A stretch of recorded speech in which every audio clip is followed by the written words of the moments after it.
हरि ओम नमो भगवते वासुदेवाय। श्री ओम नमो भगवते वासुदेवाय।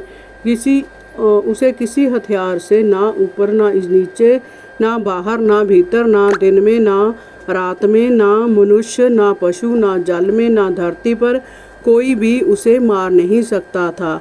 तब अपने भक्त प्रहलाद की रक्षा के लिए भगवान ने नरसिंह अवतार लिया और उस राक्षस को दलहीज के मध्य संध्या काल में अपने घुटनों पर गिराकर अपने पैरों नाखनों से उसकी छाती को फाड़ दिया।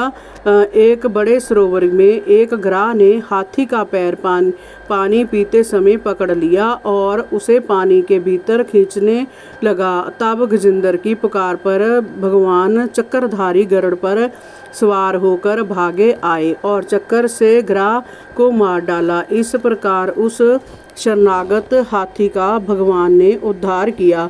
दैत्यराज बलि बड़ा दानी था, उसे अपनी दान वीरता पर अभिमान हो गया था। उसका अभिमान तोड़ने के लिए भगवान ने वामन अवतार लिया और राजा बलि द्वारा किए गए यज्ञ की समाप्ति पर उससे 3 पग भूमि मांगी।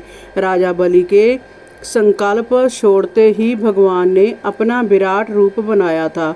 2 पग में ही तीनों लोक नाप लिए और तब तीसरा पग धरने को धरती ना मिली तो राजा बलि ने अपना शीश झुका दिया। भगवान ने उसके शीश पर पैर रखकर उसका उद्धार कर दिया।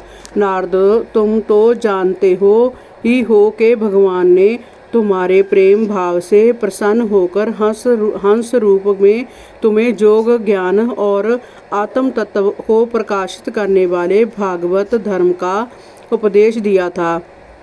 भगवान की शरण में जो भी जाता है वह उसका कल्याण करते हैं।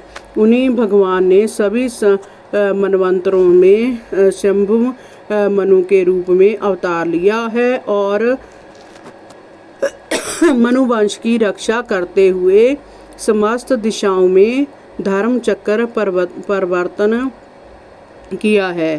तीनों लोकों से ऊपर सत्य लोक तक उनके चरित्र की यश कीर्ति फैली हुई है। इसलिए पृथ्वी पर दुष्टों का दलन करने का धर्म की स्थापना के लिए वे बार बार जन्म लेते हैं। जन जन के रोगों का निदान करने के लिए भगवान धन्वंतरी रूप में प्रकट होते हैं। वे अमृत पिलाकर देवताओं को अमर करते हैं और दैत्यों का विनाश करते हैं।